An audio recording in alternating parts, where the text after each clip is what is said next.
கட்சி ஆரம்பித்த 3 ஆண்டுகளுக்குள் 34.92% தமிழக வெற்றிக் கழகத்தை தனி பெரும் கட்சியாக சட்டமன்றத்திற்கு அனுப்பி வைத்தனர். கட்சி ஆரம்பித்த 3 ஆண்டுகளுக்குள்ளேயே மிக மிக சிறிய அளவில் ஒரு நூல் இழைவில் தனி பெரும்பான்மை கொஞ்சம் தள்ளி போய் இருக்கிறது. அதனால் இந்த அரசை சிறுபான்மை அரசு போல யாரும் நினைத்தால் அதிலும் எங்களுக்கு மகிழ்ச்சியே. நாங்களே சொல்கிறோம், இது சிறுபான்மை அரசுதான்.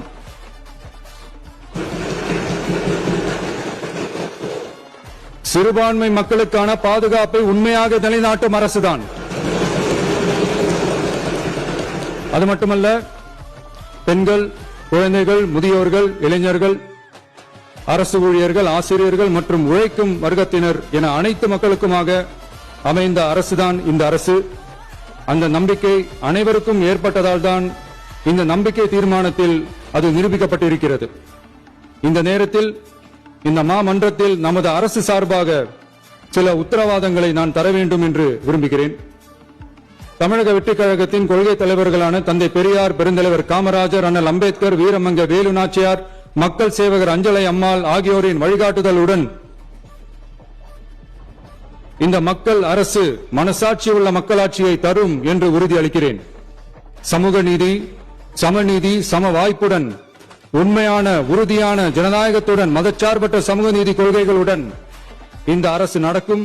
அதில் சிறிதும் மாற்றமில்லை. மதமும் நம் மதமே, எல்லா மக்களும் நம் மக்களே, இதில் வாக்களித்தவர்கள் வாக்களிக்காதவர்கள் என்ற பாகுபாடே இருக்காது.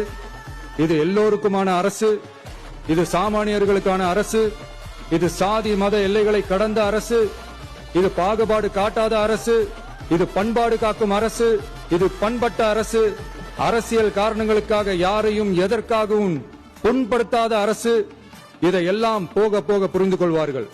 எனவே துள்ளி எழுந்து பதில் சொல்வதை விட எதிலும் துணிச்சலுடன் செயலாற்றி வெற்றி பெறும் அரசு இது. பதவிக்காக, அதிகாரத்துக்காக அமைந்த அரசு அல்ல.